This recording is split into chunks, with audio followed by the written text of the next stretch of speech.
자, 2부 지난 대선 끝나고 우리가 격주로 하는 바람에 두 번째 만나는 거거든요. 지난번에 대선 직후에 못했던 얘기를 좀 나눠야 될 것 같습니다. 대선 때는 아무래도 거대 정당 유력 후보들에 대해서 얘기를 했었고, 그때 우리가 좀 뒤로 밀어놨던 얘기가 진보 정당 더하기 다당제의 미래예요. 네. 네, 거기에 대해서 또 정의당이 또 선거 끝나고 뒤숭숭한 사건도 있었고 이래서 얘기를 좀 해보도록 하겠습니다. 근데 전 정말 좀 암담한 게 이게 진보 정당과 다당제의 가능성이라고 봐야 되는지 아니면 그냥 이렇게 정치가 가는 건지 그것이 좀 안타까운데, 자, 그 지난 대선 때 출구 조사를 실시하면서 여러 가지 좀 심층적인 조사를 실시를 했어요. 그 중에 하나가 뭐였냐면 자기가 투표한 후보에 대해서 만족하느냐 이 조사였습니다.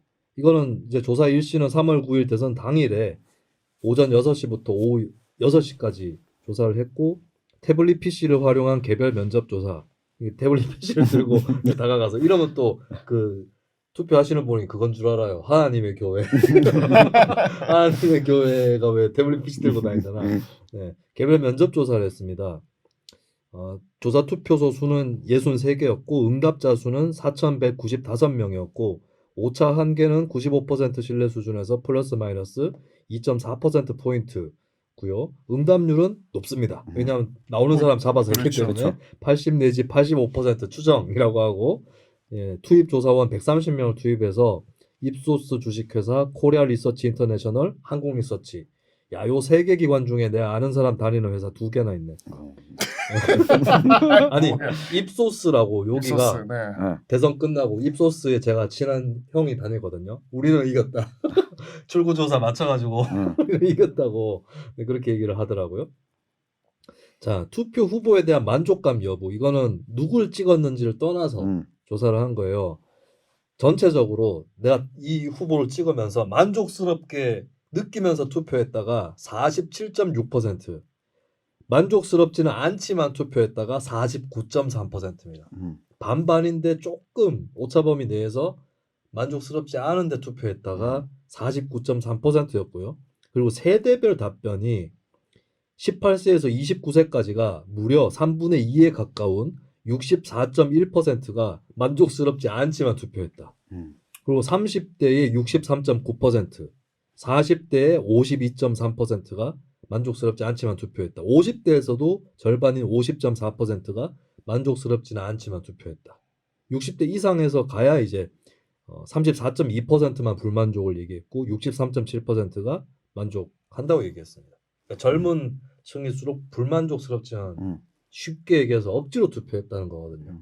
나도 대선 끝나고 사람들을 만나보면서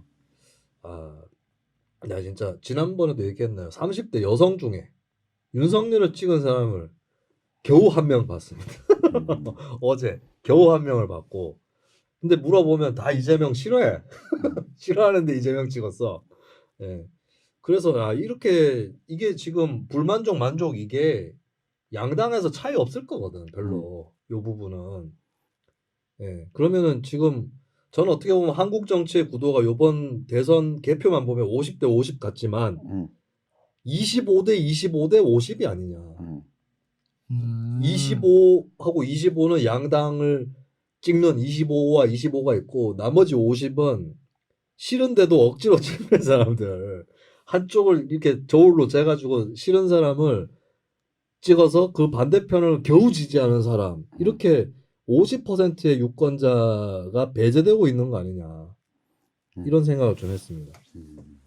우리 김수현 평론가는 네. 이번 투표에 만족하면서 투표하셨습니까? 내가 찍은 투표에 뭐 그렇죠. 그것도 이제 그러니까 다 잘했다 이런 뜻이 아니라 상대평가잖아요. 상대평가인데 뭐 달리 답이 있나? 답이 없잖아요. 그러니까 답이 없어서 한 거죠. 근데 두 명 중에 한 명 답을 고른 게 아니었잖아. 전체를 놓고 14명이었나요? 네. 그 중에 제일 마음에 드는 사람을 찍은 거니까 뭐 불만족스럽거나 이렇진 않죠. 저는 개인적으로 불만족스러운 투표는 하지 않습니다. 네. 저는 내가 찍었다가 나중에 몇 년 지나서 쪽팔릴 짓은 하지 않습니다. 그렇기 때문에 당선 가능성을 안 보고 찍는 사람이니까. 근데 이런 건 있더라. 내가 이재명 지지한 사람들, 특히 2030 세대 이재명 지지자들하고 얘기를 해봤는데 저보고 글로 표를 빼가지고 표가 분산됐다라고 얘기한 사람은 한 명도 없었습니다. 그 사람들은 다 저에게 찍을 만한 데를 찍으셨다고 얘기했어요. 네, 자기가 거기에 같이 할 수는 없었을 뿐이고. 이재명, 그러니까 소위 말하는 이재명 지지자들이 네.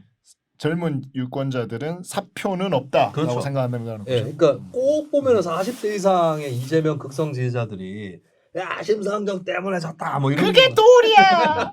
도리 얼마 전에 나와서 그랬어. 80만 표 심상정 문재인 때문에 진보 세력은 망했다 이거야. 다시는 우리 땅에 그런 대통령이 나와서. 하긴 문재인만 욕하지 왜 심상정까지 걸어? 그래 심상정은 왜 그런 근데 거야? 흥미로웠던 거는 2030 세대 유권자 이재명 찍은 사람들 특히 여성들 이 사람들은 심상정도 좋은데 좋지요 더 낫지요 라고까지도 얘기했어요. 하지만 찍진 않았는데 사표론 같은 얘기는 안 했다는 거예요. 제가 만난 사람들은. 네. 하긴 저도 그런 거 같네. 20, 30대들은 제가 1, 2, 3번 안 찍었다라고 하니까 뭐 그럴 수 있지요. 라고 3번도 안 찍었어. 네. 전용기 기자는 3번도 안 찍었습니다. 했는데 네. 50대 특히 50대 남성들은 네. 저보고 여기 배신자가 또 하나 숨어 있었네. 배신자. 네. 그런 언사들을 네. 나는 다행히도 선거 끝나고 아재들하고 별로 얘기를 안 해봤어요. 네. 별로 친한 아재가 별로 없어. 저도 뭐 친해서 얘기한 건 아닌데 방송가에 가면 그렇죠. 아재들 만날 수밖에 네, 없어서. 나는 왜 방송가에서 아재를 만나기 힘들지? 서울에 있어서. 요새 방송가도 사실 네. 원래 작가들은 여성이 많았고 PD도 여성이 늘은 추세예요. 심지어 모 방송국은 새로 뽑은 기술직들이 다 여성이야. 기술직 여성은 흔치 않은데. 모 방송은 여성들이 이미 기술직에서도 이렇게 많아지고 있어요. 방송이 아까 여초 지역이 구간이 되고 구역이 되고 있거든요. 근데 어쨌든 나는 아재들하고는 별로 얘기를 안 해봤어요. 그러면 이제 젊은 세대에서는 뭐 어찌됐건 자신의 소신 그리고 그러니까 상대에 대한 존중 이런 것들이 좀 보인다라고 봐야 될 것 같은데 다만 앞서 그 통계를 보면 정말 마음에는 들지 않지만 어쩔 수 없이 저놈 이거를 보면 그러면 내 만족은 하지 못하겠지만 저 사람보다는 그나마 나은 것 같아서 찍는다. 그러니까 저 사람은 되면 안 되니까 이 사람을 찍는다라고 봐야 되는 그렇죠. 통계네요. 근데 우리가 여론조사에서 자주 대선 기간 내내 확인했던 게 2030 세대가 특히 좀 제3후보에 대한 지지가 딴 세대보다 높았었잖아요. 네. 네, 그건데 그럼 이게 다당제를 향한 희망의 단초라고 봐야 되는 건지 아니면 이대로 그냥 갈 거냐. 왜냐하면 다당제가 제대로 되지 않고 그냥 간다고 했을 땐 또 이럴 거거든. 다음에 더 심해질 수도 있어요. 네. 저쪽이 싫어서 이쪽에 찍는 게 그 점에서 이제 우리 진보정당과 다당제의 미래를 또 얘기를 해봐야 되는 거죠. 정말 어렵다. 가슴이 턱턱 막히는 주제를 가지고 오셨고. 그리고 안철수에 대해서 좀 얘기를 해야 될 것 같은데 이제 안철수는 그냥 국민의힘 식구가 저는 됐다고 봐요. 혹시 다시 깨고 나오나? 안내 주가 많이 올랐기 때문에. 근데 다시 깎였어요. 다시 깎였어요. 네, 다시 한 3분의 1 가량이 하룻밤에 깎인 적이 있어요. 그래? 하루 네. 만에. JP 모건인가 거기서 JP는 이 JP가 아니에요. JP 모건에서 들어갔다 나오면서 갑자기 한 3분의 1가이가 된 적이 있어요. 네, 거기까지 가기 전에 제가 매도를 했기 때문에 오늘 이창원 대표한테 밥을 샀습니다. 그랬군요. 어쩐지 밥 산다 그러더라고요. 안철수가 사주시. 감사합니다. 안철수 대표님 감사합니다. 이렇게 우리 회사 주식을 매도하는 자 누굽니까? 근데 안철수 대표는 이후에 당을 깨고 나온다고 해도 이제 제3지대에서 기대를 하는 거는 끝났다고 보입니다. 당을 깨고 나오면 극우당인가? 그러니까 안철수 후보가 그러니까 잠재적인 지지는 꽤 있었다는 게 이번에 드러났는데도 잘못한 거지 본인은. 수년 동안 날린 거예요. 내가 봤을 때. 네? 그 2017년 대선 때 21% 얻었는데 그게 가벼운 게 아니죠. 안철수 대표 스스로도 얘기했듯이 역대 대선에서 3등한 후보 중에 20%대를 차지한 사람은 김대중 대통령님과 저밖에 없습니다. 이게 자기 얘기였거든. 근데 그거 까먹은 거 아니에요? 5년 동안. 그래서 이제 결국에는 국민의힘과 합당을 하는 쪽으로 가는 거고, 그러면은 이제 일단은 다당제 구도를 만들려고 하는 정당은 조원진과 심상정밖에 없는 건가?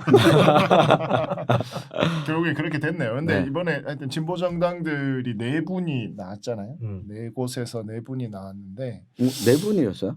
세 분? 4명이죠. 오준호, 아. 이대규까지 하면 잠깐만, 근데 진보 정당 얘기하기 전에 네. 난 국민의힘이 지금 특히 윤석열 당선자가 계속 오른쪽 일변도잖아요. 네. 그러면 난 개혁 보수 쪽에 불만들이 생길 거라고 보거든요. 그럼 그걸 받아낼 수 있는 당도 필요하지 않나. 내가 안철수나 국민의당에 대해서 존중했던 이유도 그런 거였어요. 근데 그 세력이 없어져 버려가지고 이것도 어떻게 될 거냐. 좀 깝깝한 부분입니다.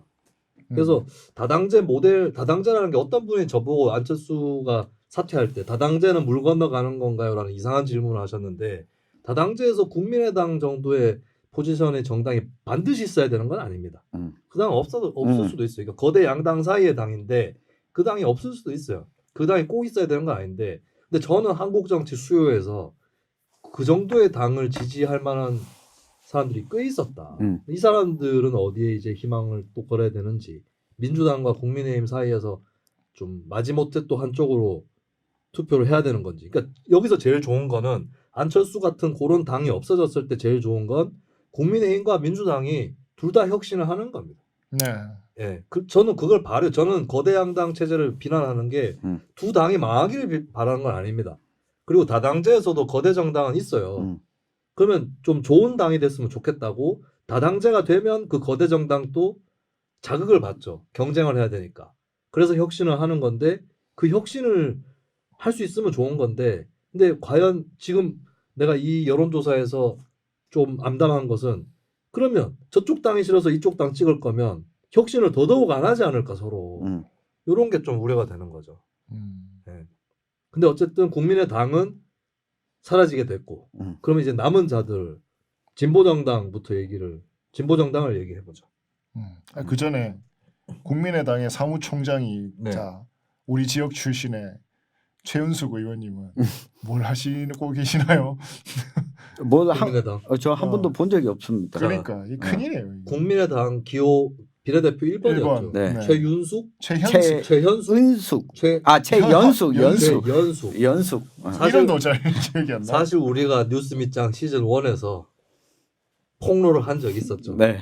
이분이 동산병원 간호사라는 타이틀을 갖고 있었고 그걸로 주목을 받았고, 아마도 그것 때문에 비례 1번이 됐을 것 같은데, 사실 이분이 일했던 동산병원은 코로나19의 그 동산병원이 아닙니다.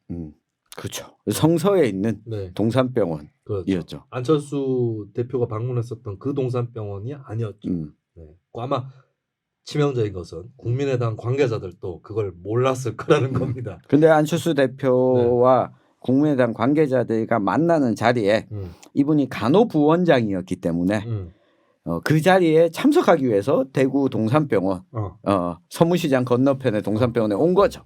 그 자리에서 안철수 대표도 그 자리에 참석을 했어요? 네, 간담회 자리에. 그 왜 왔어요? 간호부원장이니까. 간호부원장이니까. 저쪽에서 일하는데. 네. 어쨌든 동산병원 한 병원이잖아요. 네. 찬스를 잡으셨네. 네, 찬스를 잡은 거죠. 그럼 안철수 대표 알고 있었네 그거. 네, 그때 봤죠. 처음. 보기는 봤는데 네. 저쪽에서 일하는지 몰랐겠지. 같이 일을 했던 사람이 또 아니었으니까. 근데 뭐 그건 떠나서, 근데 이분이 별로 이렇게 아니 뭐 사무총장이라는데. 사무총장도 총장이고니와 국회의원 3명 중에 1명인데 그러니까. 별 존재감이 존재감이 아예 없죠. 그러니까 이태규 의원은 절로 갔고 권은희 의원은 이제 나온다고 하고 이분은 뭐 하시는지 모르겠어. 더군다나 아니 대구에 있으면 아니 뭐 한번 얼굴이라도 한번 비춰야 될 거 아니야 대구에. 지역구를 나오거든지 심지어 이번에는 중구 남구 보궐선거까지 했는데 자기 당 후보 지지 연설이라도 좀 해야 될 거 아니야. 오히려 권은희 의원이 와가지고 지지 유세도 엄청 하고 갔죠. 그러니까 뭘 하시는지 모르겠어요. 하여튼 그렇습니다. 그렇게 하여튼 국민의당은 곧 국민의힘과 합당을 한다고 하고, 안철수는 국무총리가 될까요? 내기해보자 이걸로. 해볼까요? 네. 저는 쉽지 않을 것 같아요. 저는 안 될 것 같습니다. 나도 뭐. 얘기할 게 없네. 그럼 뭘로 가요? 뭘로? 일단은 한 1년 정도는 아무것도 안 맞지 않을까. 뭐하지 그럼 1년 동안? 나는 마라톤하러 가. 나는 인수위원장 하는 거 보면서 국무총리를 안 할 것 같다는 생각이 들었어. 국무총리를 안 할 거니까 인수위원장을. 그러니까 본인도 별로 희망이 없는 거야. 그래서 이후에 과학기술부총리 그것도 안 하지 않을까요? 그래요? 저는 당권을 오히려 노리지 않을까. 당권을 잡을 수 있을까? 당의 세력이 없는데. 이 이준석 대표 체제의 지속을 바라지 않는 사람들과 손을 잡지 않을까. 아 나는 이렇게 될 수도 있다고 봐요. 안철수가 요새 이준석 대표가 안철수 대표한테 호의적입니다. 사람이 유해지셨다고 막 평가를 하고 실제로 요새 안철수가 인수위원장을 하면서 좀 사람이 막 부대끼는 게 별로 없어진 것 같아. 좀 여유롭게 하는 것 같아요. 그래서 이준석이 했다 기분이다 해가지고 둘이 공동대표가 되는 거예요. 근데 요번 지방선거 내가 봤을 때 요번 지방선거 몰라요. 나 요번 지방선거 한국 정치의 패턴이 또 깨질 수도 있다고 보거든요. 지금 특히 국민의힘 페이스를 봤을 때. 그렇죠. 그럼 지방선거에서 결과가 안 좋다. 안철수의 신공이 나오는 거죠. 안철수가 민주당에서 썼던 신공. 같이 사퇴하자. 안철수가 김한길 잡고 같이 사퇴했잖아. 네, 안철수가 이준석 잡고 같이 사퇴할 수도 있다. 그리고 안철수가 국민의힘에 갔는데 1년 동안 아무것도 안 하고 조용하다. 이거는 분당의 신호라고 봐야 됩니다. 민주당에 있을 때도 그랬거든요. 민주당에 있을 때도. 그래서 내가 2015년 여름에 이미 정치부 기자들한테 민주당 분당 가능성 어떻게 보냐고 계속 물었어요. 근데 정치부 기자들이 뭐 전정배하고 몇 명 빼고는 그런 거 없다라고 했는데 분당 됐잖아. 왜? 나는 힌트를 잡았던 것이 안철수가 조용한 것을 보니까 수상하다. 네. 자, 일단은 총리는 안 될 거다라고 예측을 하고 있습니다. 자, 그러면 이제 거기는 거대 정당이 흡수됐고 정의당과 이제 이번 대선에 또 나왔던 진보 정당들에 대해서 얘기를 해보죠. 참, 어디에서 어떻게 정의당은 나 그거 못 살펴봤는데 강민진 청년정의당 전 대표 사건은 어떻게 되는 거예요?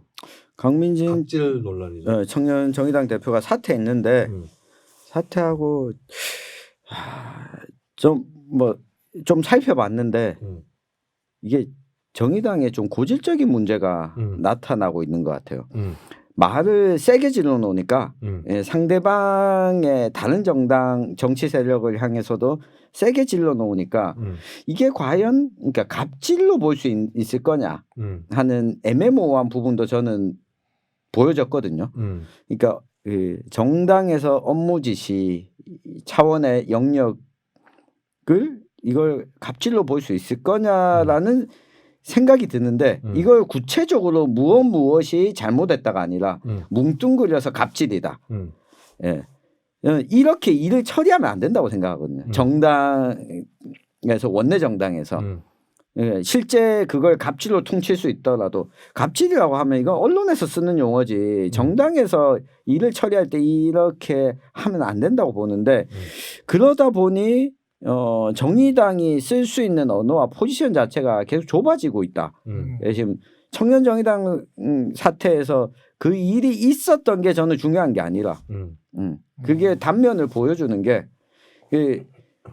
이제 작년이었죠. 그 김종철 대표의 사퇴 과정도 대중들한테 납득이 잘 안 되는 부분이 있었죠. 도대체 근데 이걸 그렇다면 고발 조치를 하지 않더라도 이게 반의사불벌죄가 아니잖아요.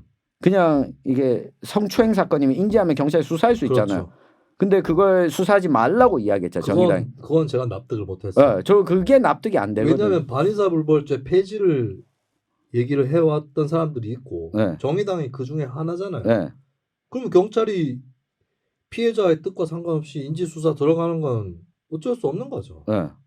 거기에 소위 그 운동사에서 이야기하고 있는 논의를 갖다 집어넣었잖아요. 이 피해자가 그것과 관련해서 그런 처리를 원하지 않는다.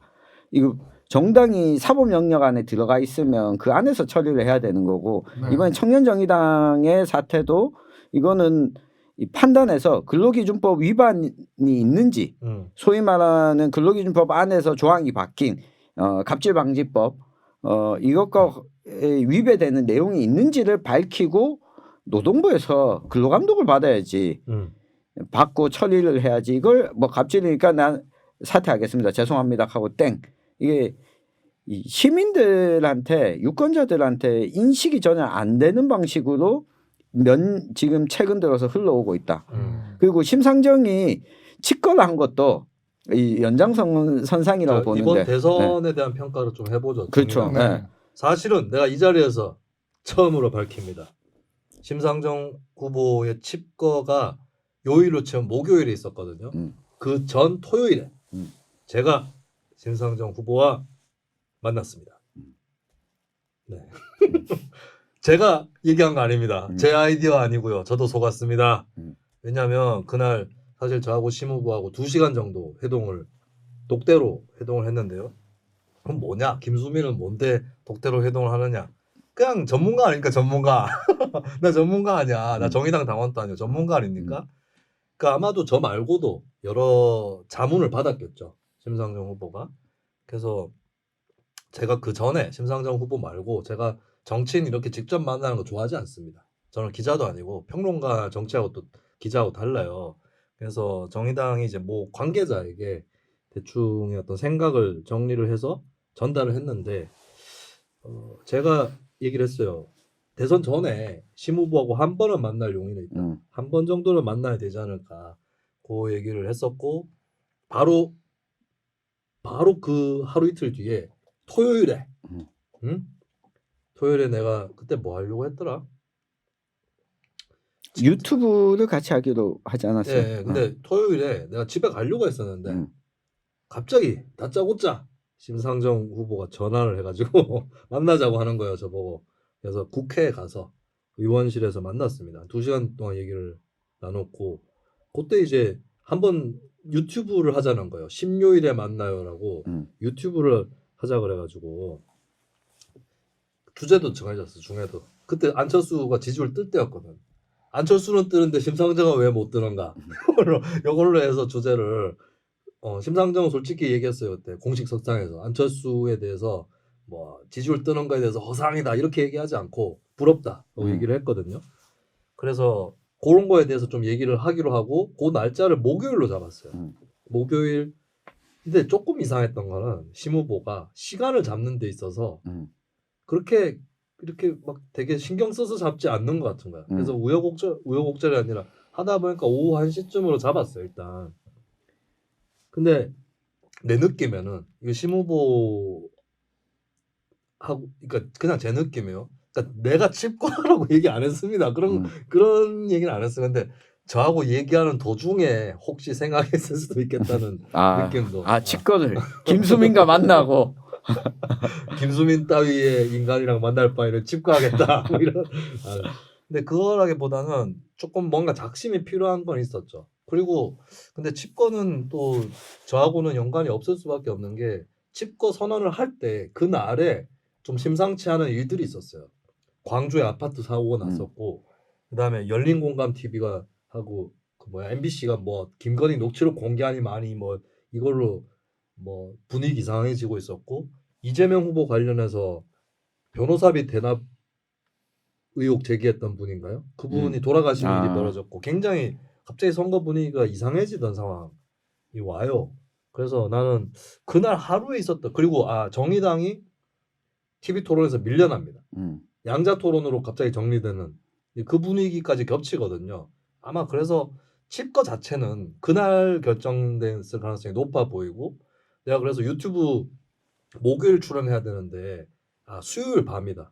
칩거한다는 얘기가 수요일 밤에 나왔거든요. 내가 그 의원실 비서분한테 전화를 했죠. 저도 그럼 내일 취소되나요? 자 이렇게 얘기한 걸로 봐서 제가 기획한 거 아닙니다. 그러니까 죄송하다 미리 말씀 못 드려서 죄송하다고 비서분한테 연락이 왔는데 내 느낌에는 측근들도 잘 몰랐어. 측근들도 그렇게 할 줄은 모르고 있다가 좀 갑작스럽게 들어갔던 것 같아요. 아무튼 그게 내가 알고 있는, 내가 겪었던 그 칩거의 과정입니다. 그렇죠. 진보 정당의 정치인이 측근들도 모르게 칩거한다는 게 전 말이나 되는 이야기냐. 칩거할 때는 알았지. 칩거할 때는 알았지만 그러고 5일 칩거를 했잖아요. 네. 너무 많이 했다고 보거든요. 그 정의당 관계자 일부는 너무 빨리 돌아왔다. 준비가 안 돼 있었고 뭐 이렇게 갈아야 되는데 너무 빨리 돌아왔다라는 얘기도 있었어요. 저 그게 그 정의당에 대한 진단이라고 보는 이유 중에 한 가지가 진보 정당이 정치인 한 명에 의해서 움직이고 결정되는 상황이면 사실상 그 전용길 폭탄사 사실상 끝난 상태다. 저는 진짜 놀라웠어요. 그러니까 여영국 대표가 당 대표가 모르고 있어요. 그렇죠. 그리고 당 대표가 찾아가서 만났는데 바로 손잡고 나오는 게 아니라 언제 조금 더 시간이 필요할 것 같다라고 이야기를 하는 상황이 이거 진보 정당 맞나? 머리를 해야 됐었어요. 심상정 후보가 머리를 예쁘게 단발로. 머리가 그렇게 예쁘진 않았는데. 난 그래도 심상정 이때까지 투생 모드 같았는데. 제일 헤어스타일 중에 제일 괜찮았던 것 같은데. 이창원 대표님은 정의당의 이번 대선을 어떻게 보셨습니까? 안타깝죠. 그러니까 그 지지자들이 정의당은 그래도 뭐 당선 가능성하고는 항상 멀었잖아요. 대선에서. 그럼에도 불구하고 뭔가 자기들이 이 사회를 위해서 이렇게 이 사회가 조금 더 건전하고 진보적으로 나아가는 데에 기여하고 있다라고 생각을 해줘야 되는데 그 점을 놓친 게 저는 가장 컸다고 봐요. 그러니까 제가 아까 말씀드리려고 했던 그 4당 모두 공이 그랬던 것 같아요. 그러니까 뭐 진보당이나 기본소득당 또 노동당 변혁당이 이렇게까지 뭔가 무슨 이야기를 우리가 해서 이 사회에 내가 좀 기여할 수 있다. 그리고 그러니까 대선을 통해서 항상 했던 일은 진보 정당들은 자기 존재감을 드러낼 수 있는 일이었거든. 그러니까 평소에는 정말 올림픽의 비인기 종목 같은 거지 뭐. 올림픽에 뭐 저런 종목이 있나? 저런 나라에서도 이런 뭐 운동을 하나 싶은데 그래도 올림픽에 참가하는 것만으로도 박수를 받고 어떤 뭐 감동을 주고 하잖아요. 이번 대선은 전혀 그런 것이 좀 보이지 않았던 그런 대선이 아닌가 싶습니다. 그럼에도 불구하고 뭐 심상정 후보가 저력은 나는 그래도 보여줬다라고 봐요. 개인기에 대한 저력은. 저도 뭐 찍진 않았지만 개표 끝나고 나서 그 아침에 그 심상정 후보에게 고맙다는 생각은 들었습니다.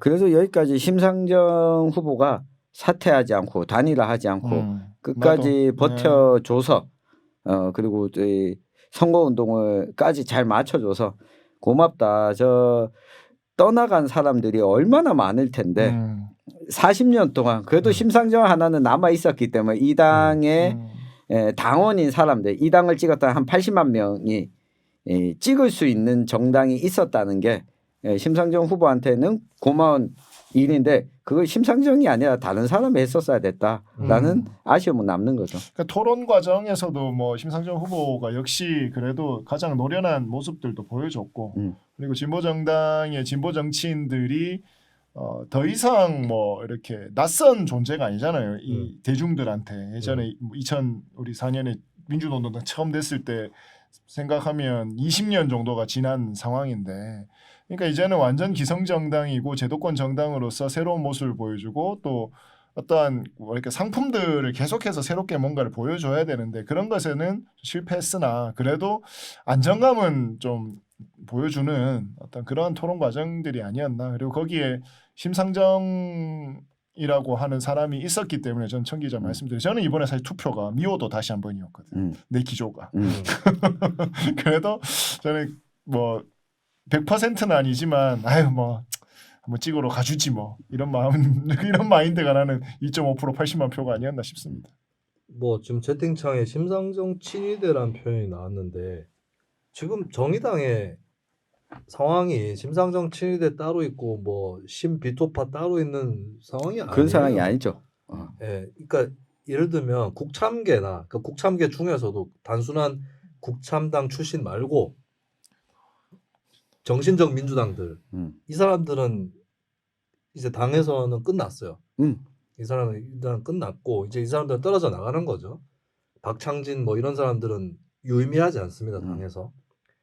문제는 뭐냐면 심상정 빼면 그 당의 조직력 자체가 맞아. 심상정 없이는 선거를 치를 수 없다니까. 이거는 가까이서 본 사람들 알아요. 심상정 없이는 선거를 치를 수가 없어요. 난 그나마 다행인 건 이정미 의원 전 의원이 네. 선전을 해가지고 맞아. 순순히 안 내주는 그림을 만들어준 거. 진짜 결선 투표까지 갔는데 심상정 후보가 50% 겨우 넘겨가지고 됐잖아요. 나는 심상정 후보가 나가기 전에 한 방 맞고 나가야 된다. 일단은 왜냐하면 당이 무너진다.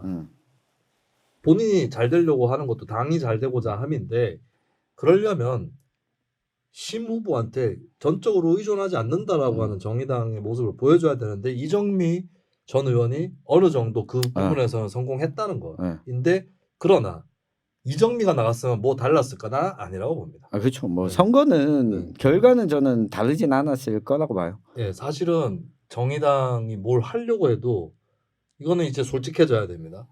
정의당이 뭘 하려고 해도 뭐 없어. 가지고 있는 자원이 없어요. 네, 사람도 별로 없고 돈도 별로 없고 이래요 지금. 제가 제일 충격받았던 장면은 그거였어요. 정의당이 이제 전국 순회하면서 유세 일정 잡고 진행을 하잖아요. 그 핵심 캠프에 대구 사람들이 너무 많이 올라가 있어요. 이게 지역에서는 또 일할 사람이 없는 거예요. 야 대구에서까지 사람을 끌어다 써야 될 정도면 정의당이 어느 정도인가? 그 전조는 지금으로부터 6년 전에 녹색당과 김수민이 보여줬죠. 저도 서울로 끌려가서 일하지 않았습니까? 네. 이게 진짜 없어 사람이. 사실은 민주당 국민의힘도 지역에서 뭐 이렇게 유의미하고 보람 있는 일을 하는 사람 별로 없죠. 네, 다 그냥 뭐 대선 때 선거운동이나 하고 당원들끼리 뭐 이제 당권 싸움이나 하고 이런 거긴 한데, 근데 이렇게 좀. 그러니까 저는 그 쪽수가 많이 줄었다는 게 정의당이 가지고 있는 게 정말 없다라고 느낀 게 저런 부분이에요. 예를 들면 그래도 2012년에 이제 뭐 통합진보당 만들어지고 그 진보정의당으로 나오고 그리고 2017년에 정의당으로 대선을 치를 때까지만 하더라도 그래서 정의당 당원들이 예를 들면 노동조합에서 일하는 당원들은 들어가서 자기 현장에서 세공제도 쫙 받아가지고 오고 거기서 유물도 돌리고 그리고 이 동네에서도 지역위원회에서도 뭐 간담회도 하고 여기저기 다니고 있는데 이제 그때 그렇게 다녔던 당원들이 나이를 좀 많이 먹었어요. 50대 후반 가까이 됐는데 새로 올라온 당원들은 그런 풀이 없는 사람들이에요. 그러니까 이게 연쇄적으로 무너진다고 봐야 되는 거죠. 그러니까 예를 들면 학생운동 기반 학교에서부터 성장을 해서 뭐 도제식이 됐건 뭐 선후배 관계가 됐건 동아리가 됐건 뭐 이렇게 풀들이 계속해서 이어져 나오고 그것이 시민사회로 이어지게 되고 혹은 노조라든지 뭐 등등등의 어떤 사회관계망으로 또 이어지게 되고 거기에서 이제 또 뭐 정치로 가는 사람, 지역 현장에 활동으로 낳는 사람 등등등으로 또 이제 분화가 되면서 어찌됐건 뭐 각 지역 사회의 진보 생태계라고 해야 되나?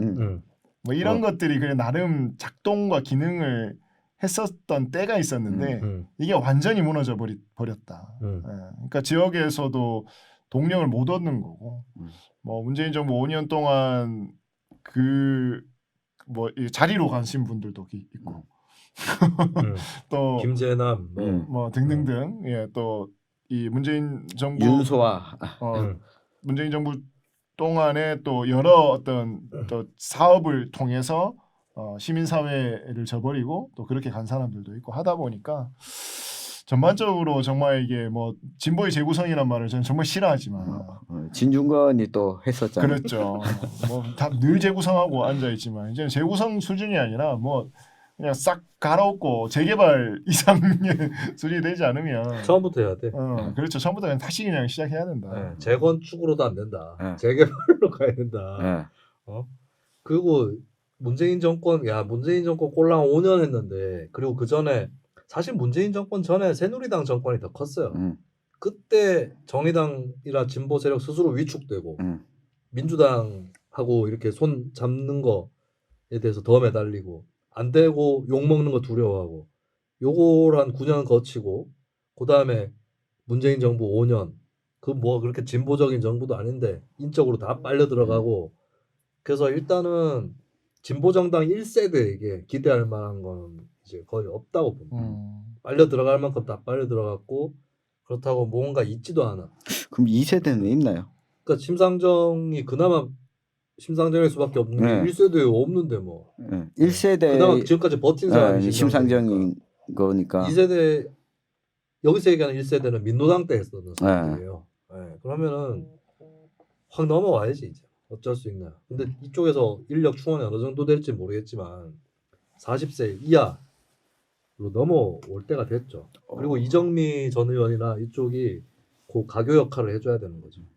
42세까지는 갈 수도 있다고. 42세 왜 42세? 김수민이 42세일 건데. 그 이번에 정의당이 사실은 득표율은 최저 득표율이죠. 민노당 창당 이후에. 그렇죠. 이번 대선에 진짜 옛날에 권영길 3% 나왔을 때 난리 나가지고 3% 나서 분당까지. 분당했잖아. 근데 좀 재미난 거는 이번에 이제 대선 끝나고 내가 아까 얘기했던 이재명 찍었던 젊은 여성들이라든지 이쪽이 돈을 보내줬다는 거죠. 그렇죠. 그래서 이러면은 정당 득표율을 또 봐야 되거든. 그럼 이번 지방선거죠. 또 이번 지방선거에 정의당은 네, 서울에서 10% 나올 수 있을 것이냐. 비례대표. 지난번에 그 정도 비슷하게 10% 경기도랑 서울에서 10%씩 정도 나왔죠. 지금 지지율도 수도권이 높고 비수도권 낮아요. 정의당. 난 이것도 좀 어두운 조건이다. 저도 그 조건이 가장 어두운 모습이다. 그러니까 이런 거잖아요. 그 20대 30대 여성들이 그러니까 윤석열이 되는 게 두려워서 심상정을 지지하다가도 이재명을 찍고 나서 후원금을 보냈다. 이거는 저는 진보 정당의 자원이 아니거든요. 그냥 정의당 활동을 쇄신하는데 기여할 수 있는 자원이라기보다는 민주당과 정의당 사이에서 왔다 갔다 이게 어디든 더 마음에 드는 쪽을 찍을 수 있는 이 스윙보터 이지 정의당을 이루는 핵심 지지층이나 핵심 당원이 될 수 있는 층은 아니라고 보거든요. 그러니까 거기에 의존한다면 거기에 의존하는 걸 보여주는 것 중에 한 가지가 수도권의 지지율이 높게 나타나는. 그래서 더 어려운 상황이다. 그럼 뭐 어떻게 뭐 해야 되냐 이렇게 물으면 할 말이 없지 뭐. 네. 우리가 어떻게 알아? 아니 저는 그 김순 평론가가 예전부터 계속 이야기해왔던 거 서명운동 그 우리공화당 당원들은 진짜 열심히 봐도 다니거든요. 경북 구석구석 그리고 이 울진에 산불 났을 때도 우리공화당 당원들 단체로 봉사활동하러 와요. 근데 그 봉사활동하는 현장에서 정당은 밝히지 않지만 그 대장들을 만나잖아요. 그럼 대장들이 한두 마디 썩다 보면 이 사람이 선거 때 어떤 영향력을 발휘하는지 감이 오잖아요. 근데 정의당 사람들은 안 보입니다. 없습니다. 그런 현장에서 보일 수가 없어요. 쪽수가 그만큼 안 되니까. 신천지처럼 해야 되는구나. 잠입해가지고 어디에 잠입? 민주당에 잠입하나? 추수꾼처럼 민주당 주수하고 빼와야 돼. 정의당의 정책에 대해서 채팅창에서 보편적인 국민 공감을 받을 수 없습니다. 민주당 국민의힘 정책에는 보편적인 국민 공감을 받을 수 있는 게 있나요? 신흥물사님 정의당 전의당 발음이 비슷하다. 저는 미래는 있다고 생각을 하는 게 전의정당으로 정의당이 제 딸이 정말 심상정한테 빙의가 돼가지고 선거운동을 왜 정말 빙의가 열심히 돼요? 하고 다녔어요. 주사일. 주사일제, 주사일제 복지국가라고 네. 하는데 꽂혀가지고 그 선거 끝난 다음 날 울었다니까요.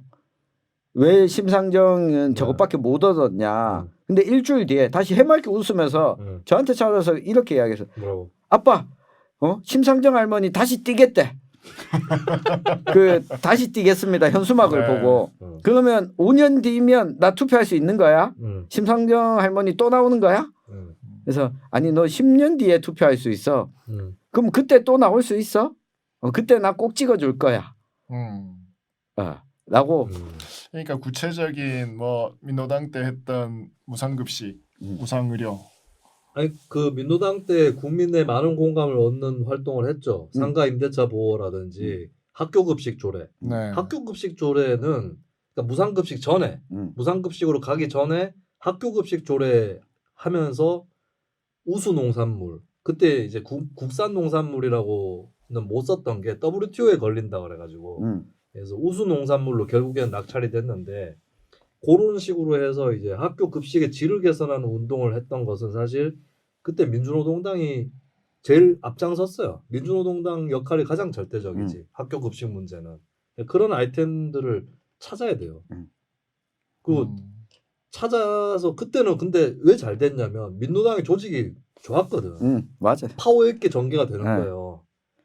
그래서 저는 의제도 중요하지만 그 조직력을 그 조직 활동하던 그 가닥을 어떻게 회복하는가 그게 지금 있는 정의당에 들어온 활동가들한테 어떻게 훈련되고 몸에 체화되는가가 핵심이라고 보거든요. 예를 들면 이제 그 민노당 활동가들이 국민 당시에 한나라당 사람들보다 자유방법대 더 열심히 나갔어요. 아 민노당. 나도 자유방법대 활동했죠. 그때는 그 지방선거 나오려고 조기축구에 들어가시는 분들도 굉장히 많았던 것 같아요. 아 그리고 그게 장점이 사실 민주노동당이 민주노총당이었다라고 하는 것이 많이 비판을 받았지만 민주노총 활동가들의 장점은 지역 착근적이라서 왜냐하면 노동조합 활동을 하면 사실 당도 아니고 노조로 가보세요. 노조로 가면 노동조합원들이 무슨 진보 이념으로 무장한 사람들 같으니까 아니거든요. 여성관이나 이런 거 빠은 사람부터 시작해서 나는 박정희가 좋다. 민주노총 조합원 중에 그런 사람 많아. 그런 사람들을 다 울러서 가야 되거든. 노동조합 위원장은. 그래서 노조 활동가들이 이제 지역에 가서도 막 이렇게 정치적으로 이념이 다른 사람들하고 어울려 지내는 걸 잘하는 사람들이 꽤 있었어요. 맞아요. 그러니까 그런 것들을 저는 회복하는 게 뭐 전망 의제 찾는 거는 잘하시는 분들이 좀 하시고 제가 이야기할 수 있는 부분은 진보 정당이 원래 잘하는 거는 공중전도 있지만 의제 던지는 것도 있지만 민주당보다도 훨씬 민중적인 동네에서 비벼라. 동네에서 비비는 거. 근데 저는 좀 동네도 동네고 조직도 조직인데 기가 꺾였다는 생각을 하거든요. 현재 정의당이 민노당과의 큰 차이 중에 하나가 그러니까 그거라고 봐요. 희망이 있냐를 봐야 되는데 나는 그게 굉장히 상징적인 사건이 어찌됐건 노회찬의 죽음 그리고 두 번째가 이 괴뢰 정당들의 출현 두 개를 하면서 좀 완전히 진짜 리더십과 시스템 우리는 해도 안 되는구나 그리고 정말 잘하면 저렇게 되는구나. 그러니까 아니 그 누가 해 그렇게 하면 진짜 미래와 희망이 없는데. 그 파워가 딸리면 메시지도 잘 안 나옵니다. 사실 제가 심 후보 만났을 때도 심 후보가 걱정하는 게 그 부분이었어요.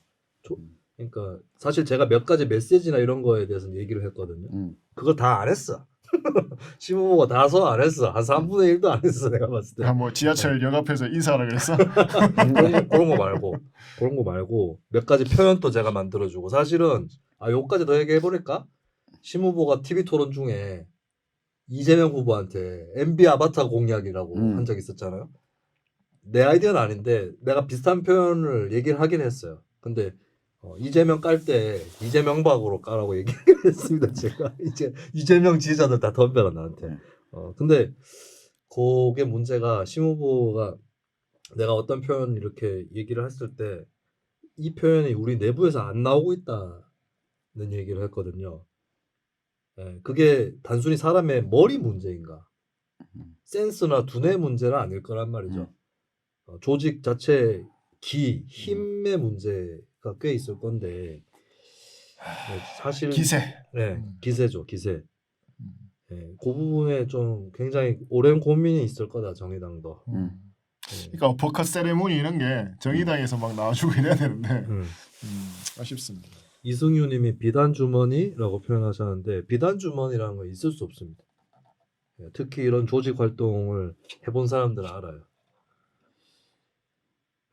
그 이제 정의당 얘기 말고도 다른 네, 네. 아까 뭐 괴뢰정당 얘기도 했는데, 네, 자 정의당 말고 또 이제 이번에 진보 계열 정당, 이 진보당, 노동당, 네, 네, 기본소득당까지 넣어. 기본소득당, 또 어디 있나요?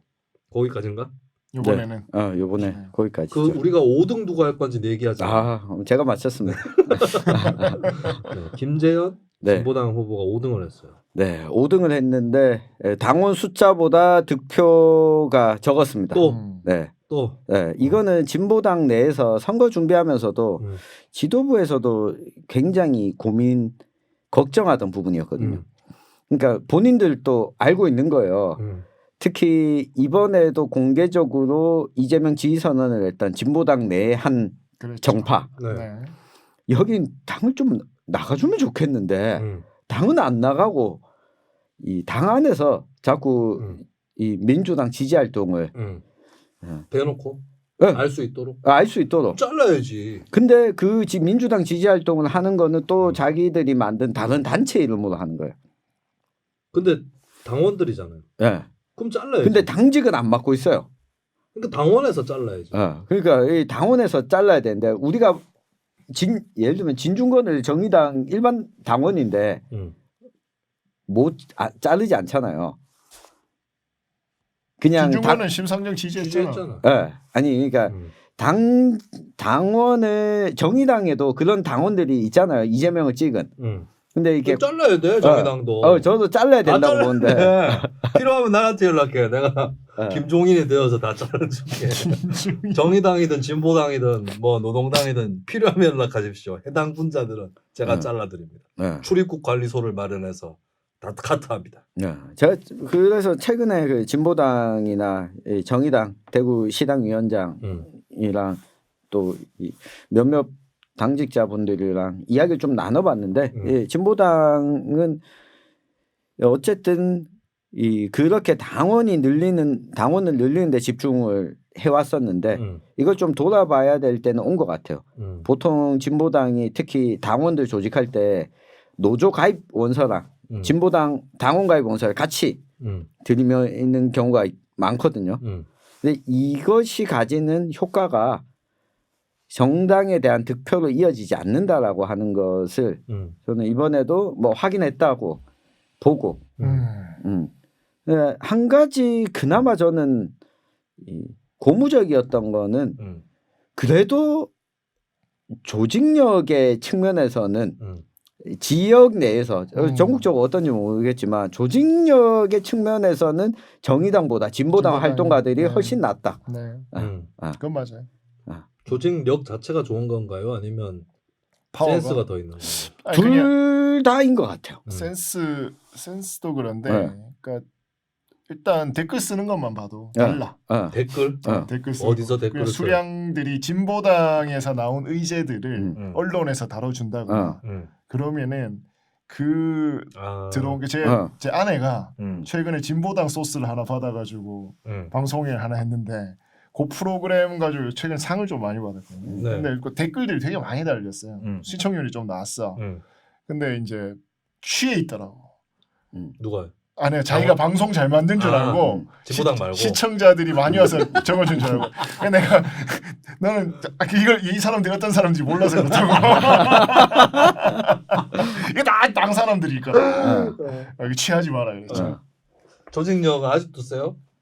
네, 아직도 내가 진짜 진보당하고 이 NL 계열 사람들의 조직력 때문에 20대 내내 핏똥을 싸고 내가 그거 이겨보려고 진짜. 그래서 내가 야, 이 사람들하고 이제 안 싸우겠다.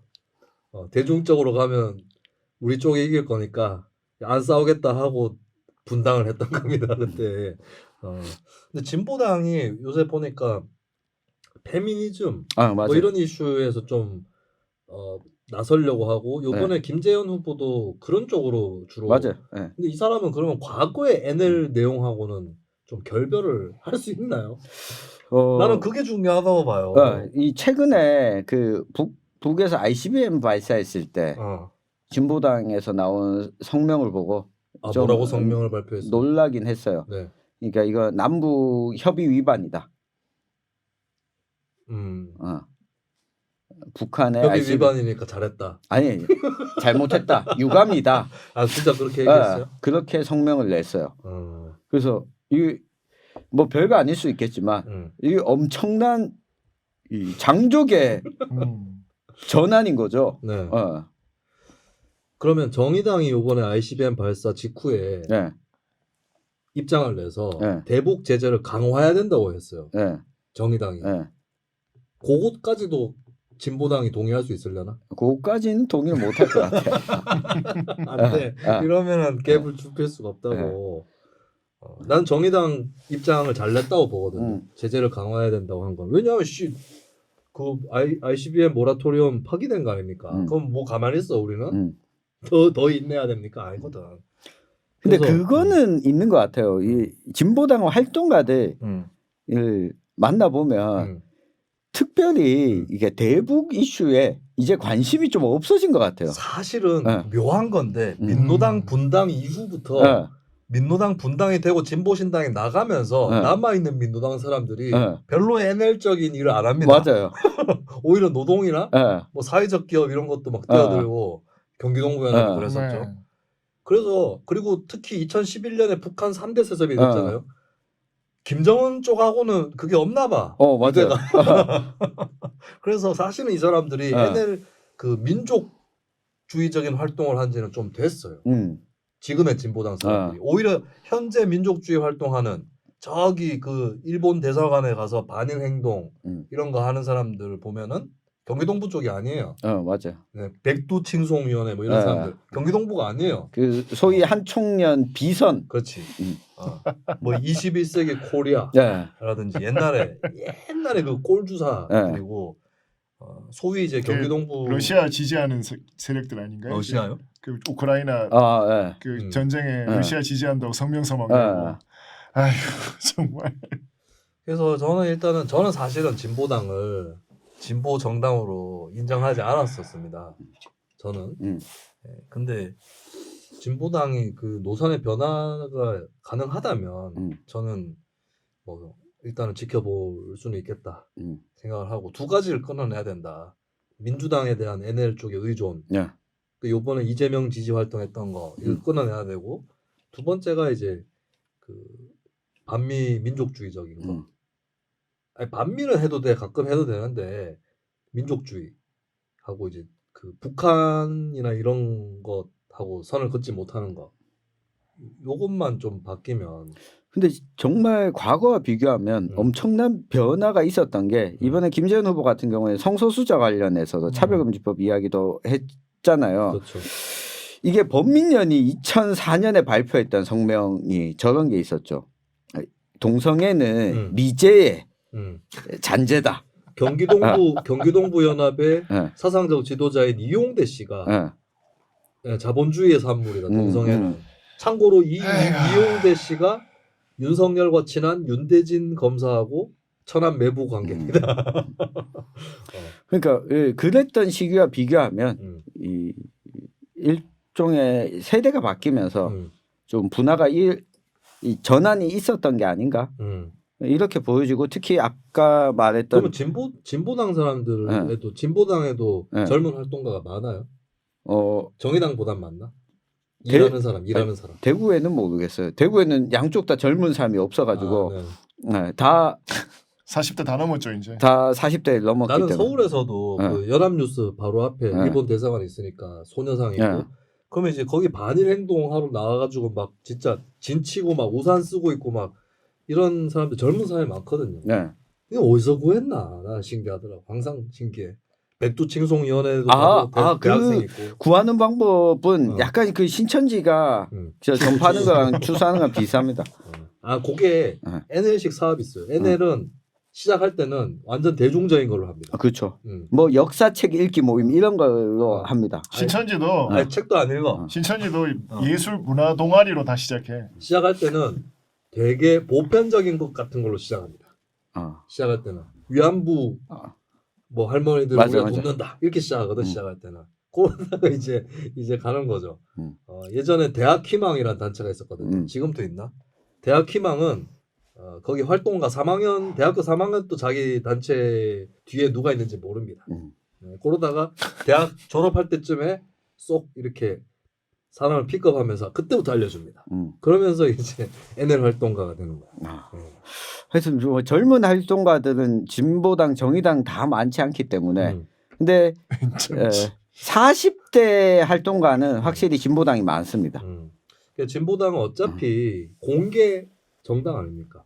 네, 그러면 거기에 맞는 내용을 정립을 했으면 하는 바람입니다. 나는 그냥 빼고 가고 싶었어요. 내 개인적으로는. 앞으로 다시는 쳐다보고 싶지 않았습니다. 저는 빼면 정의당의 부족한 부분이 채워줄 사람 없다. 그래서 전용길 기자는 김재현 후보를 찍었죠. 네, 저는 12번을 찍었습니다. 사실 민주노동당 분당 때 무슨 얘기가 나왔냐면 그때 같은 지역에 제 학교 선배이자 제 활동 지역의 간부였던 분이 그분은 NL이었어요. 분당 못하게 하려고 엄청 말리고 돌아다녔거든요. 그분이 술자리에서도 그러니까 술자리가 사실 운동권이 가는 술자리 비슷비슷하잖아요. 네. 물론 그건 있어. NL들이 주로 가는 술집과 그 NL 아닌 쪽만 주로 가는 술집이 따로 있긴 한데 양쪽이 겹치는 술집이 있습니다. 그렇죠. 거기 가면은 그 선배가 좌파 쪽 평등파 쪽의 선배하고 아주 심각한 얼굴로 따로 구석에서 얘기를 또 하고 있는 거예요. 근데 그 선배가 거의 울라 그러더라. 근데 그 선배가 무슨 얘기를 했느냐? NL 선배가 NL하고 좌파, 자주파, 평등파 여쭤봤대. 자주파와 평등파는 이 옛날의 전래동화에 이 표현은 좀 양해해 주세요. 안전뱅이가 장님 업고 가는 장님이 안전뱅이 업고 가는 거다. 뭐냐면 그 선배 얘기했어요. 솔직히 NL은 공부를 별로 안 하고 정책적으로 딸린다. 근데 솔직히 평등파는 말 많고 머리 좋지만 조직력이 안 되지 않냐. 김영삼, 김대중인데. 그래서 그 NL이 평등파 없고 평등파는 야 이쪽 길로 가면 된다 이렇게 해서 같이 가야 되는 거 아니냐고 그 얘기를 했거든요. 나는 뭐 그 말이 맞았지. 그러니까 그 전까지는 민노당이라는 게 그렇게 굴러온 당인 건 맞죠. 그리고 그렇게 했기 때문에 거기까지는 갈 수 있었던 거긴 하나. 내가 그때 했던 말은 나도 이제 걷겠다 이씨. 우리 힘으로 예수님이야. 우리 힘으로 이제 걸어야 되지 않겠냐. 기적을 행해. 그리고 너희도 이제 눈 떠라. 따로 가자고 그냥 가는 길이 다르니까.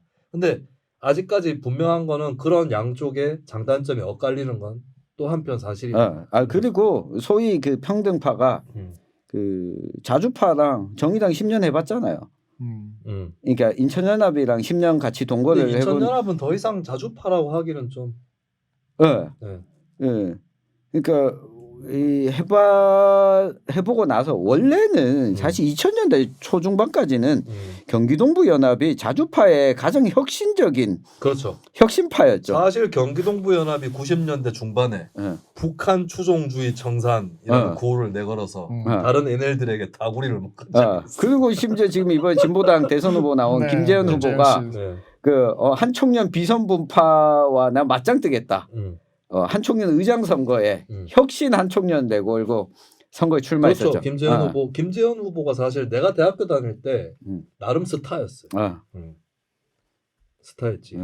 그렇기 때문에 혁신 계열 후보로 뽑혔죠. 그때는. 저는 이번 지방선거를 거치면서 아까 사실 저 북한에 대한 부분 저도 늘 그 부분이 정리가 안 되면 통합하면 안 된다고 보거든요. 진보 정당이.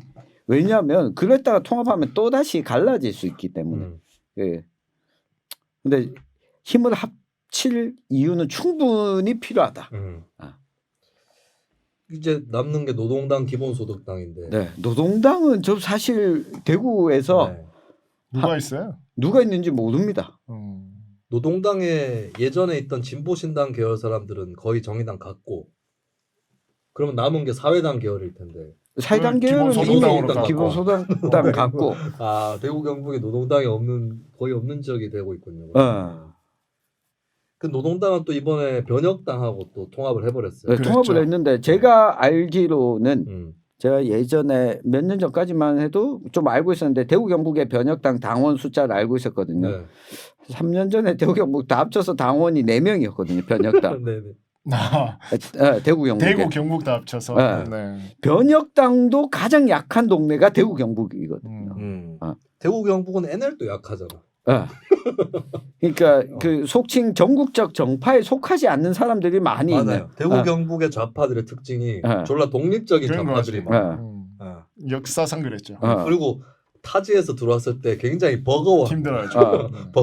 버거워하고 담병호 민주노총 위원장이 구미의 민주노총에 가가지고 야 니네가 진짜 좌파들이다 라고 얘기했다고 합니다. 근데 또 담병호랑 친한 건 아니야. 담병호도 속 아팠을 거야 아마. 그래서 노동당에 제가 몇몇 남아있는 사람들은 저런 분들이 당원은 남아있었어요.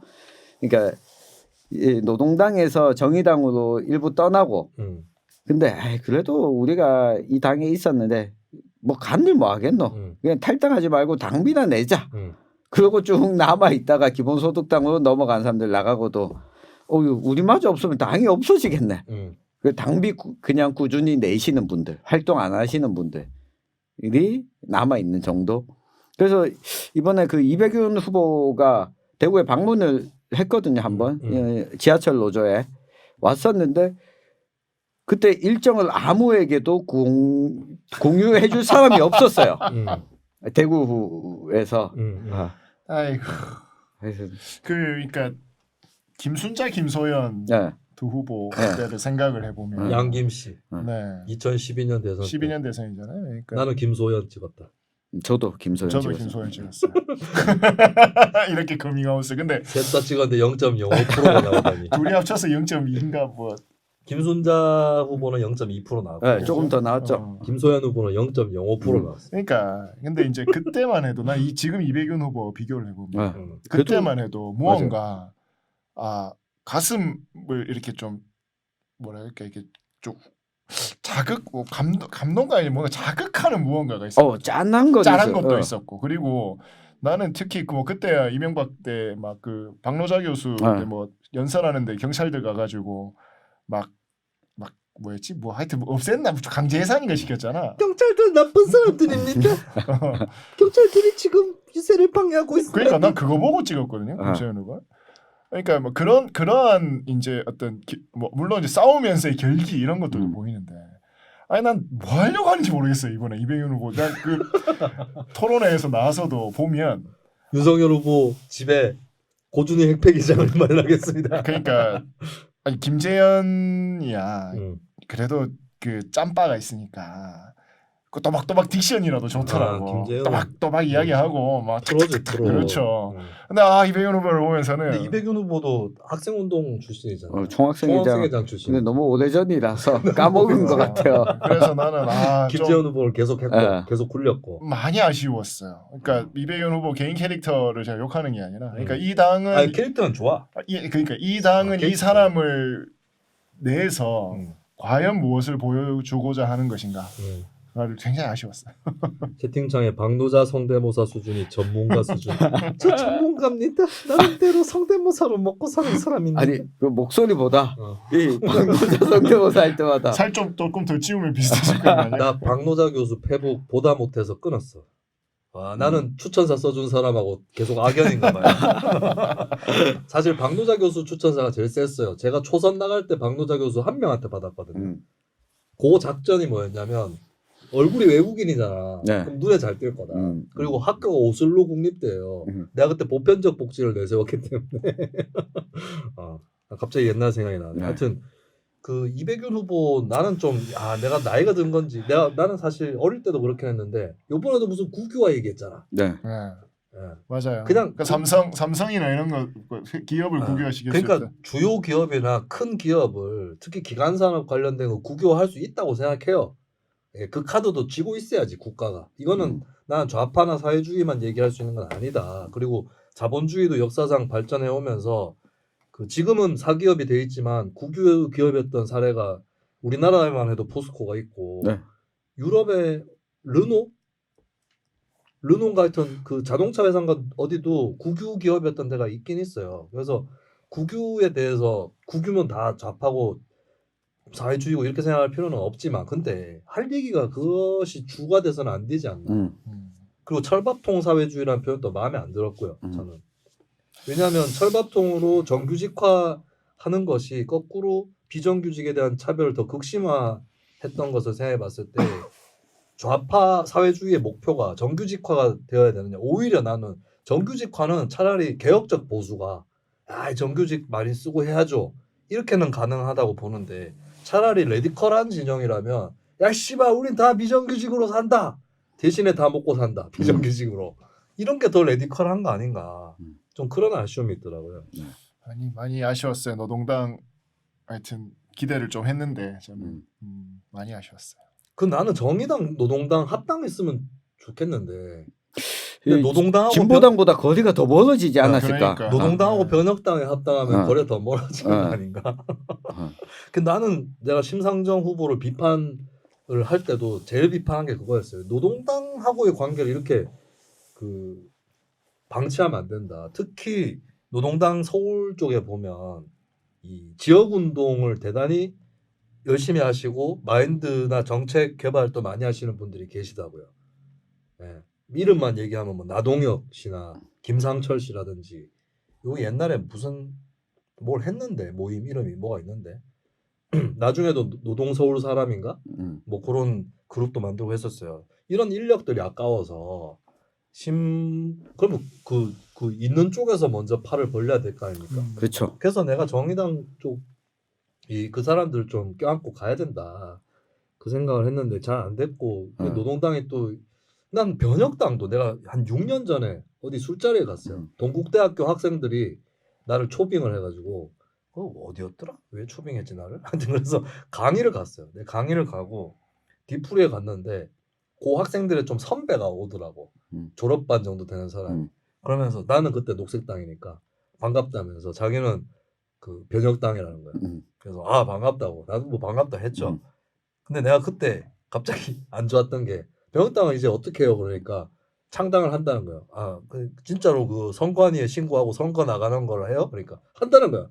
나 안 되는데 이 사람들의 노선하고 너무 이게 좀 안 맞아. 차라리 나는 변혁당이 전위정당으로 남아주기를 바랬거든.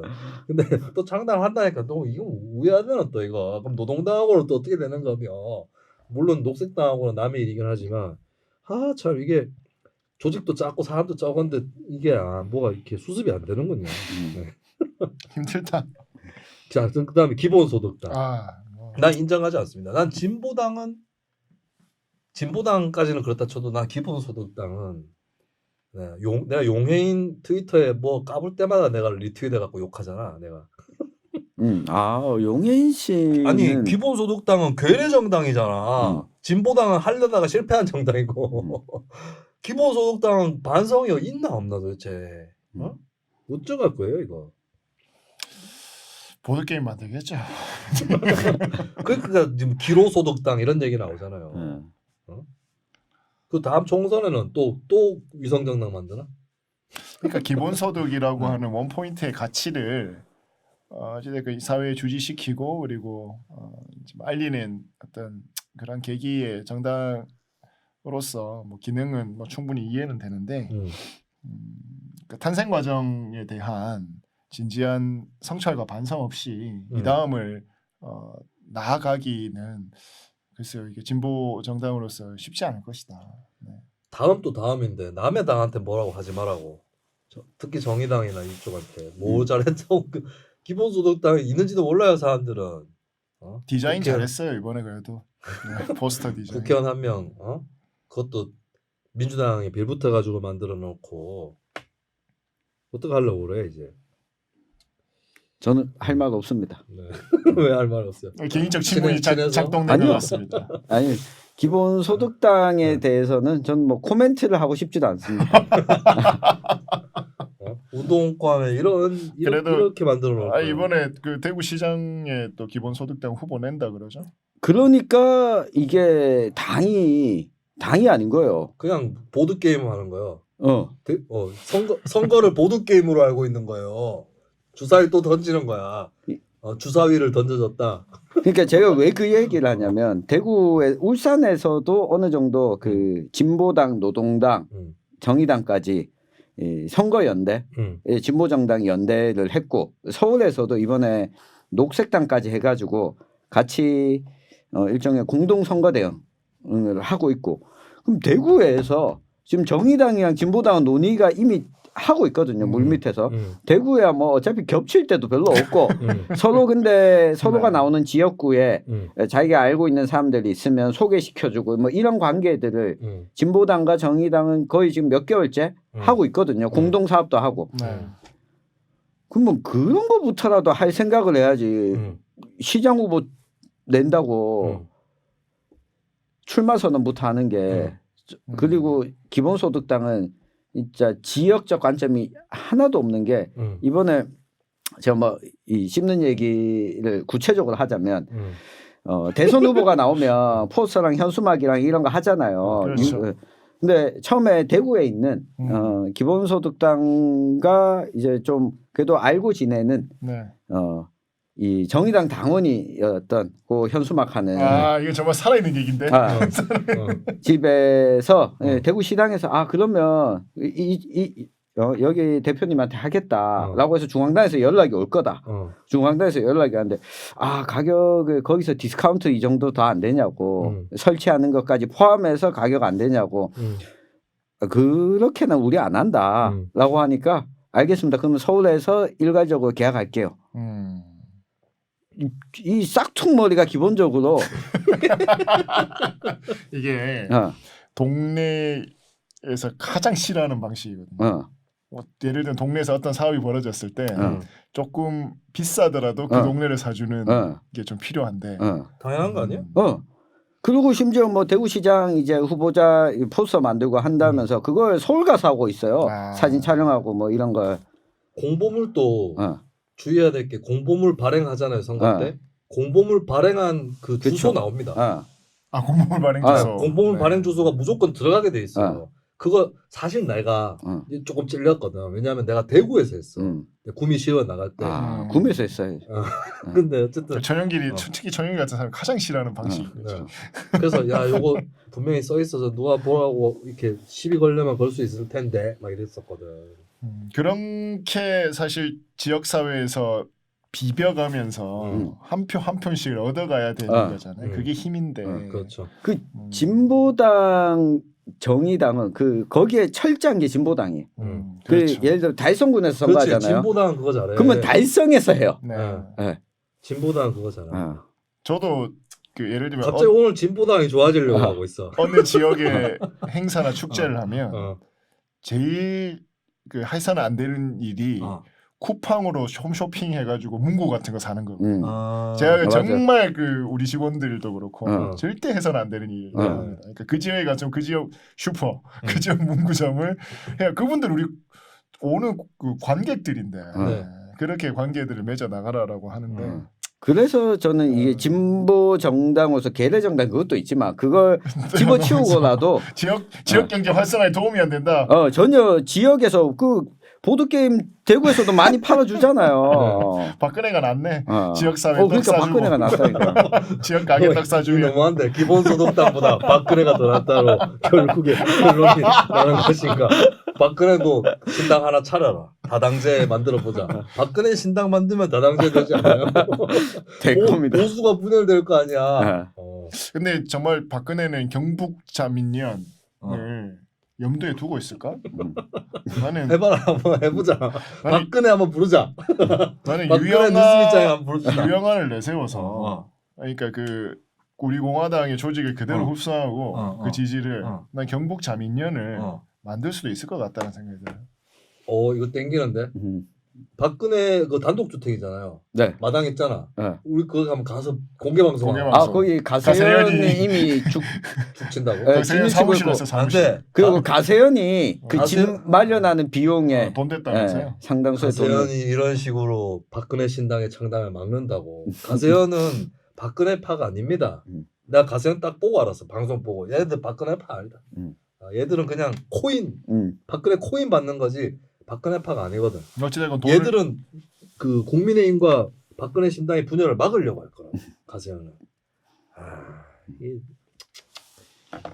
하여튼 이게 오늘 우리가 진보정당 얘기도 진보정당 얘기지만 다당제 얘기를 그렇죠. 하고 있었잖아요. 다당제가 되는 또 하나의 방법이 있습니다. 민주당이나 국민의힘이 깨지는 거거든요. 깨질 가능성이 있을까요? 저는 없어 보입니다. 내가 민주당이면 깬다. 근데 깨는 주체가 중심이 있어야 되는데 그런 리더가 보이질 않아요. 제가 사실은 누구라고 얘기할 수가 없는 게 이 얘기를 했다가 오히려 봉변을 당할까 봐 얘기를 못 하는데 민주당 국민의힘에 좋은 사람들이 있습니다. 그러니까 원론적으로 있다는 게 아니라 내가 알게 된 사람들이 있어. 와, 이 사람이면 괜찮다. 내가 지난주에 몇 명 얘기를 했지만 그분들 빼고도 얘기를 못하는 거는 했다가 그분들이 봉변을 당할까 봐인데 근데 문제가 뭐냐면 다 원외인사입니다. 다 원외인사예요. 의원들 중에 쓸만한 사람 별로 없어요. 그래서 그냥 한번 당 두 개 중에 하나라도 하면 깨졌으면 좋겠긴 한데 근데 국민의힘은 아직까지 이제 여당 되는 상황이라서 좀 더 지켜볼 필요가 있어요. 그리고 나름대로 나는 이거는 이 사람이 자리에 올라가 있으니까 내가 얘기해서 그 사람이 봉변 안 당할 것 같으니까 말하자면 지금 국민의힘의 정책위 의장하고 있는 유이동 의원 정도면 난 아주 괜찮다고 봐요. 그래서 좀 지켜볼 필요는 있어요. 국민의힘은. 근데 민주당은 없어. 쓸만한 사람이 없어요. 국회의원 중에 이상민 정도? 이상민 의원이 이제 다선인데 뭐 이제는 뭐 얼마나 하겠어요. 그래서 제가 이제 뭐 하겠습니까? 내가 주간 동화 이번에 칼럼을 썼는데 와 이거 짧은 칼럼인데 쓰는데 한참 걸렸어요. 왜냐하면 뭔 말을 써야 될지 몰라서.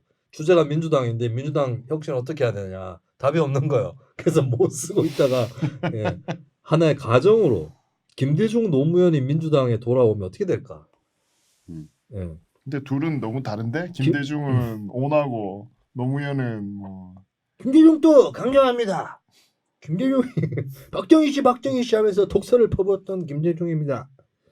제 결론은 이거였어요. 현 민주당이었다면 김대중은 진작 총선 공천에서 탈락했을 것이다. 노무현 유튜브나 팟캐스트에서 당 총재를 따르는 스피커들로부터 처참하게 조리돌림을 당하고 당 경선에서 상대당 후보 이상으로 공격받고 떨어졌을 것이다. 그래서 제가 제시한 해법은 민주당의 어떤 리더가 나와서 당을 갈아엎어가면서 나오는 수밖에 없다는데 그 사람 누구냐고. 조국. 조국이 나오면 다른 의미에서 당이 갈아엎어지죠. 조국은 민주당 당원이 아니었잖아요. 지금도 아닐 그렇지, 거고. 당원은 아니죠. 그래서 민주당 국민의힘의 분당 가능성도 없고 하여튼 그렇습니다. 우리의 다당제는 어디로 갈 것인가. 내가 그냥 그 민주당 국민의힘에 괜찮은 사람들 다 끌고 창당을 해볼까요?